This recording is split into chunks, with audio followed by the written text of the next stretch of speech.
A viúva Foulon, nascida Wallis a senhora Foulon, falecida em Antibes a 3 de fevereiro de 1865, residiu por muito tempo no Havre, onde granjeou a reputação de miniaturista habilíssima. De notável talento, aproveitou o primeiro como simples amadora, mas, quando lhe sobrevieram necessidades, fez da sua arte proveitosa fonte de receita. O que a tornava admirada e estimada, conquistando-lhe depois, da parte dos que a conheceram, uma recordação memorável, era sobretudo a amenidade do caráter, as qualidades pessoais, que só os íntimos podiam conhecer em toda a sua extensão. É que a senhora Foulon, como todos os que têm inato o sentimento do bem, não o alardeava, antes o considerava predicado natural.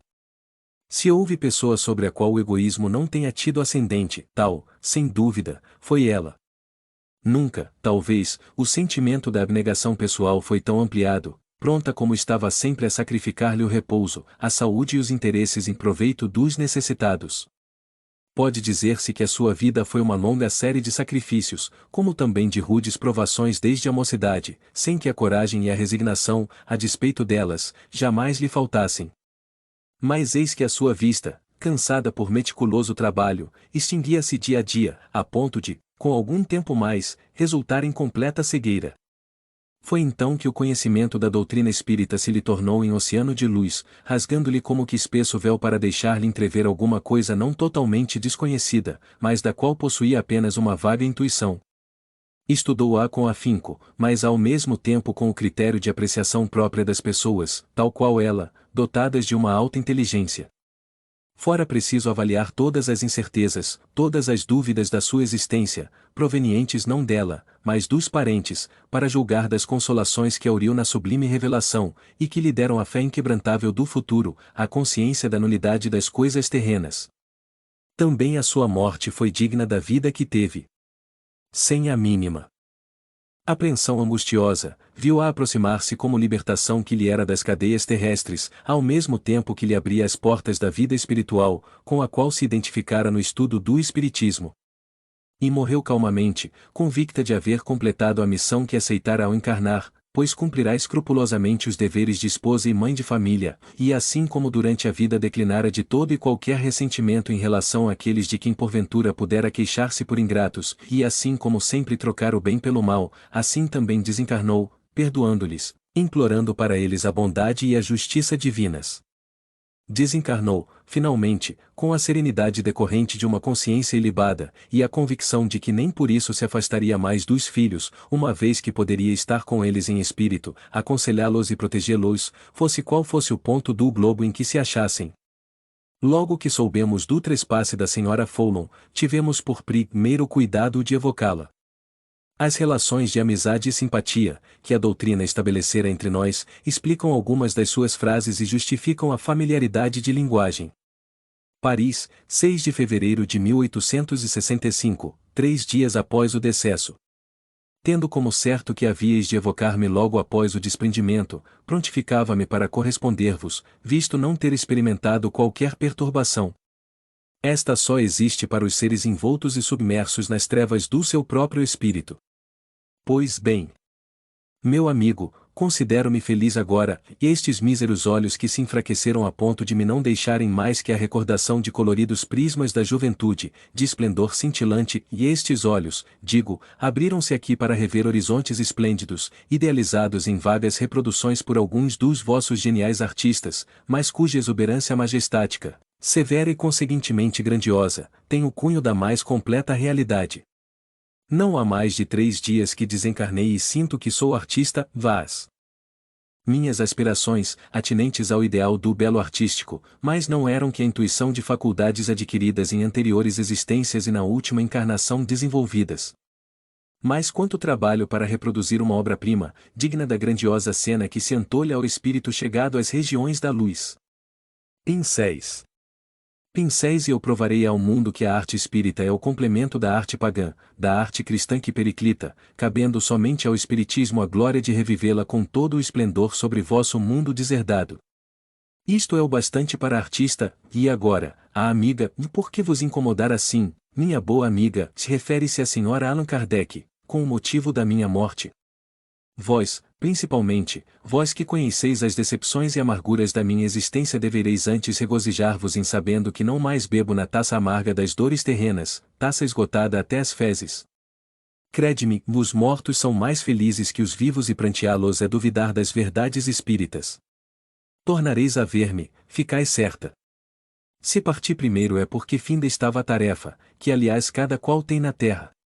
Assim, quando a vossa for completada, vireis repousar um pouco junto de mim para recomeçar mais tarde, atento ao princípio de que nada é inativo na natureza. Todos temos mais tendências, às quais obedecemos, o que é uma lei suprema e comprobatória da faculdade do livre-arbítrio. Portanto, tende indulgência e caridade, minha amiga, sentimentos esses de que mutuamente carecemos, quer no mundo visível, quer no invisível. Com tal divisa, tudo vai bem. Não me direis para cessar de falar. Sabei, contudo, que, para a primeira vez, bem longa já vai a conversação, motivo pelo qual vos deixo, para dar a vez ao meu excelente amigo Sr. Kardec. Quero agradecer-lhe as palavras afetuosas que houve por bem dirigir à amiga que no túmulo precedeu, visto como escapamos de partir juntos para o mundo em que me encontro. Alusão à enfermidade de que falará o Dr. Demeure. Que diria então a companheira amantíssima da nossa existência, se os bons espíritos não tivessem intervindo? Teria chorado e gemido, o que até certo ponto compreendo. É preciso, porém, que vele para que não mais vos exponhais a novo perigo, antes de ter concluído o trabalho da iniciação espírita, chegando antecipadamente entre nós, qual Moisés, não vendo senão de longe a terra da promissão.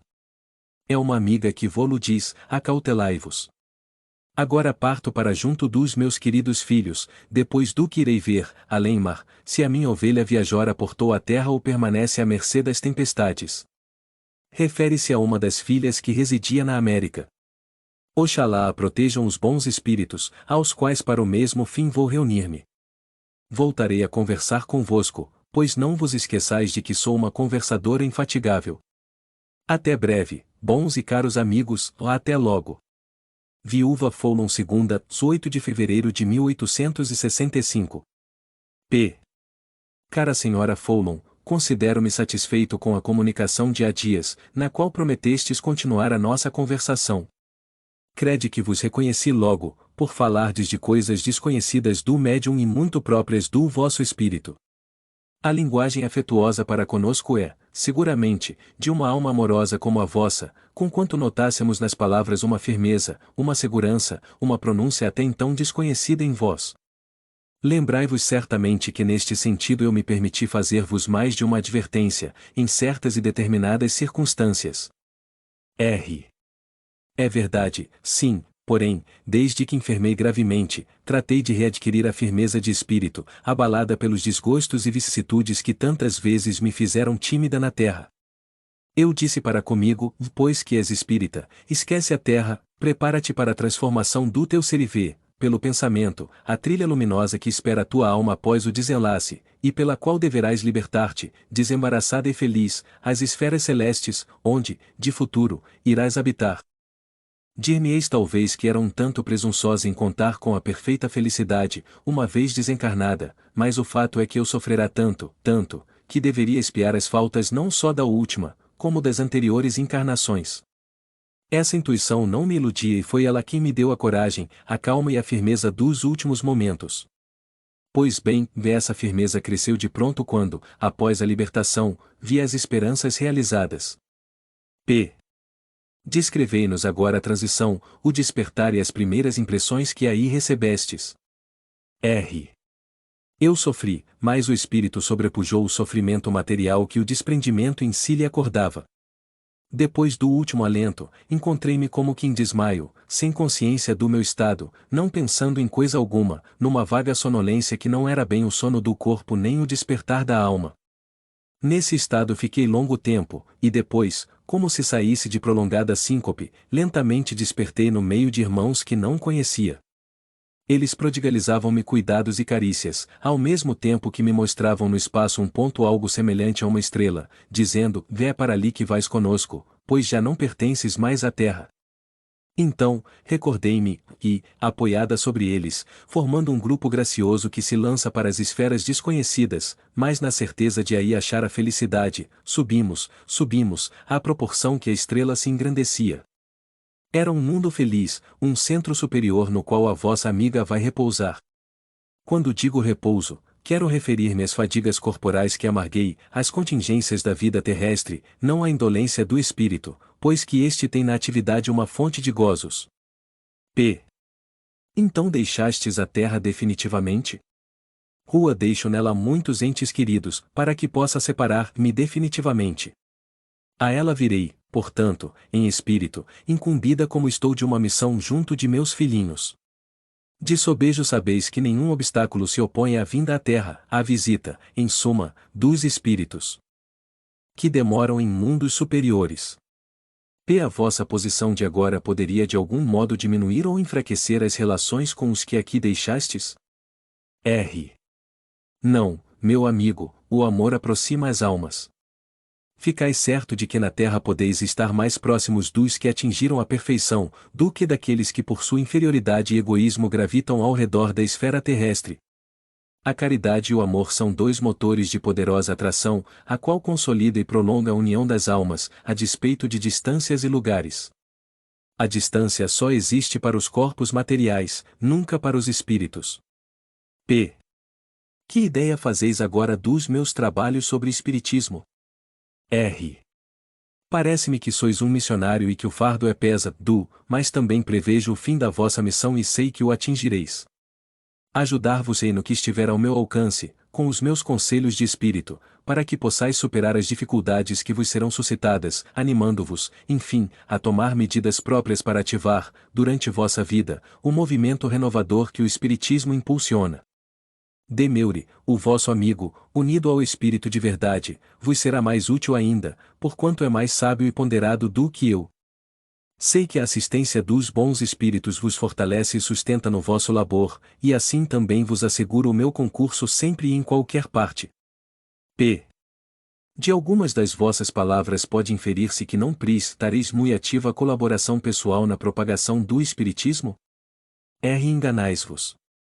O fato é que vejo tantos outros espíritos mais capazes do que eu de tratar deste assunto, aliás tão importante, que uma timidez invencível me impede de vos responder conforme desejais. Provavelmente assim acontecerá, e eu me animarei com denodo desde que melhor conheça esses espíritos. Há 4 dias apenas que deixei a terra e, conseguintemente, ainda estou sob a influência deslumbradora de tudo o que me cerca.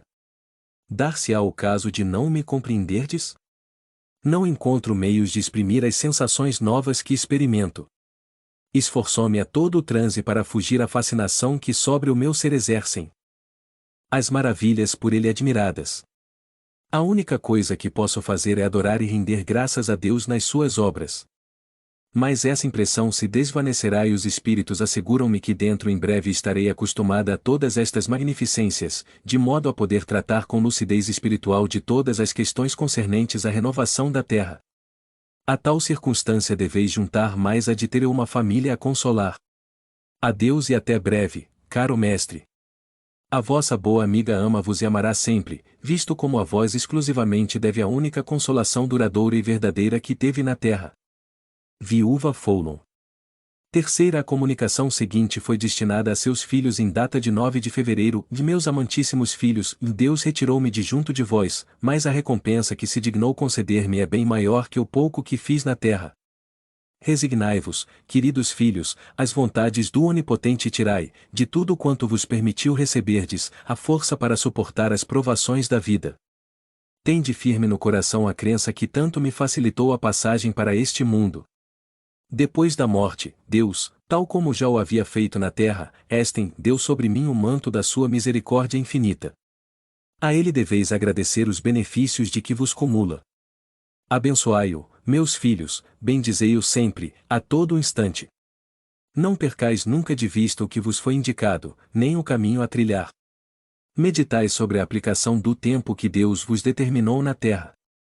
Aí sereis felizes, meus queridos filhos, felizes uns pelos outros, desde que a união reine entre vós. felizes ainda com vossos filhos, se os educardes nos mesmos são os princípios que Deus permitiu vos fossem revelados. Não me podeis ver, é certo, mas convém que saibais que os elos que aí nos ligavam não se espedaçaram pela morte do corpo, visto como não era o invólucro, mas o espírito que nos unia. E assim é que me será possível, por bondade do Onipotente, guiar-vos, encorajar-vos nessa jornada, para de novo nos juntarmos, quando para vós ela estiver terminada. Caros filhos, cultivai carinhosamente esta crença sublime. A vós que atendes, belos dias vos aguardam. Isso mesmo já vos disseram, porém a mim não estava fadado ver esses dias aí na terra.